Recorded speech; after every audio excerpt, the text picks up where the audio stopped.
बिस्मिल्लाहिर्रहमानिर्रहीम। अस्सलाम वालेकुम मेरी प्यारी सी YouTube family and all viewers, क्या हाल है, कैसे हैं सब। अल्लाह पाक सबको अपने ज़मान में रखे।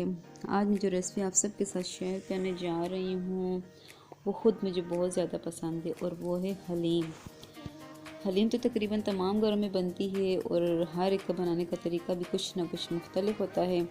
तो मैं आप सबके साथ अपना हलीम बनाने का तरीका शेयर करने जा रही हूँ और मुझे यही तरीका सबसे आसान लगता है। तो कमेंट में ज़रूर बताइएगा कि मेरा तरीका या स्टाइल हलीम बनाने का कैसा लगा।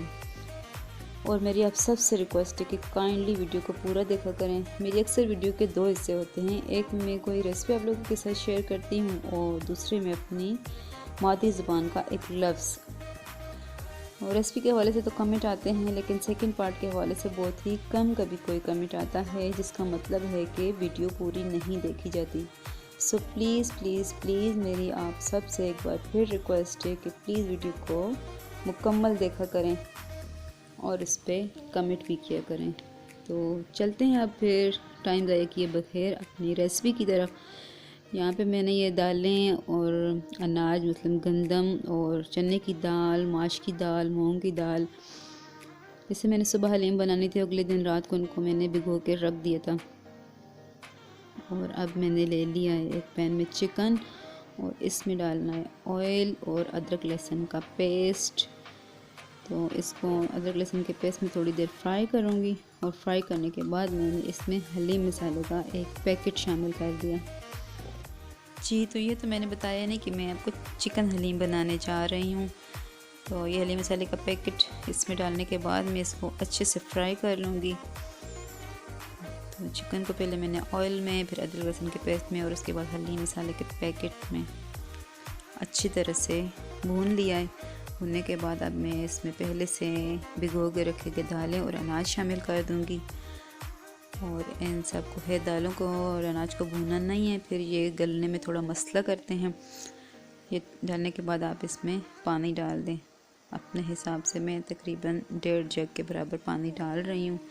और अब मैं इसको, चूँकि ज़्यादा गलाने वाली जो चीज़ होती है उससे मैं यही करती हूँ कि सुबह सवेरे सवेरे हांडी चढ़ा देती हूँ और उससे कोशिश होती है मेरी कि दम वाले आँच पे पकाऊँ। तो मैंने इसको ढक के तकरीबन 5 घंटे तक पकने दिया है। और 5 घंटे के बाद अब ये जो है तो तकरीबन दालें भी और गोश्त भी गल चुका है। और दम वाली आंच पे जो है तो चीज़ जो भी बनाए बेहतरीन चीज़ बनती है, ग़िज़ाइयत से भरपूर होती है। अब मैंने क्या करना है कि इसमें से यखनी में से बोटियाँ और चिकन के पीस और ये अलग कर लिए, दालें वगैरह सारा कुछ निकाल के अलग कर लूँगी। और अब इनको दालों को मैं एक ब्लेंडर में डाल के तो ब्लेंड कर लूँगी। बहुत ज़्यादा बारीक नहीं, बस मोटा मोटा इनको रहने देना है। और ये यहाँ पे मैंने चिकन के पीस जो हैं तो ठंडे होने पर हाथों से इनके मैंने रेशे बना लिए, अलग अलग कर लिए। और अब ये जो चीज़ें हैं तो सारी मैं दोबारा उस यखनी के अंदर जिसमें कि ये चीज़ें गलाई गई थी उसी पानी में दोबारा डाल दूँगी। चिकन के रेशे पहले उसमें शामिल कर दिए और उसके बाद फिर दालें वगैरह जो मैंने सारा कुछ ब्लेंड किया था वो भी इसमें शामिल करके अब इसे मैं कुछ देर तक पकाऊंगी, गाढ़ा होने तक, क्योंकि ये भी गाढ़ा नहीं है। तो जब तक कि ये गाढ़ा होता है दूसरी तरफ मैं कर लेती हूँ प्याज फ्राई। तो मैंने एक बड़े साइज़ का प्याज ले लिया है, इसको उस तरह काटा है। काटने के बाद अब मैंने फ्राई पैन रख दी चूल्हे पे और उसमें कुकिंग ऑयल शामिल किया और प्याज को सुनहरा होने तक मैं फ्राई करूँगी। तो यहाँ तकरीबन मेरे प्याज जो है तो अच्छे से गोल्डन हो चुके हैं और दूसरी तरफ हलीम भी तकरीबन थिक होती जा रही है। तो अब मैं इसमें ये फ्राई किए गए प्याज शामिल कर दूँगी और इसको कुछ देर मज़ीद पकाऊँगी।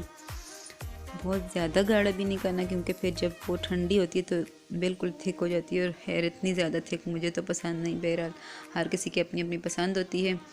अब मैंने इसको एक डोंगे में सर्व किया। ऊपर अदरक भी वैसे तो डाली जाती है लेकिन नहीं थी इस वक्त मेरे पास। मैंने सिर्फ सुनहरी प्याज, धनिया, सब्ज़ मिर्च और लेमन के साथ इसको सर्व किया है।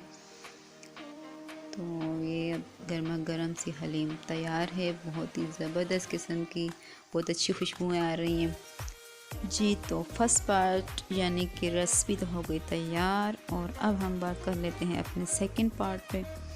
तो सेकंड पार्ट, पिछली वीडियो में मैंने एक लफ्ज़ बताया था कोसा। तो हमारी ज़बान में जो नीम गरम चीज़ हो, सालन हो, पानी हो, जो भी नीम गरम, उसे हमारी ज़बान में कोसा कहते हैं। और इसको एक और भी कहते हैं हमारे में यखपज्जा। ये जब मैं पिछली वीडियो अपलोड कर चुकी थी तब मुझे याद आया कि यखपज्जा भी कहते हैं हमारी ज़ुबान में नीम गरम को।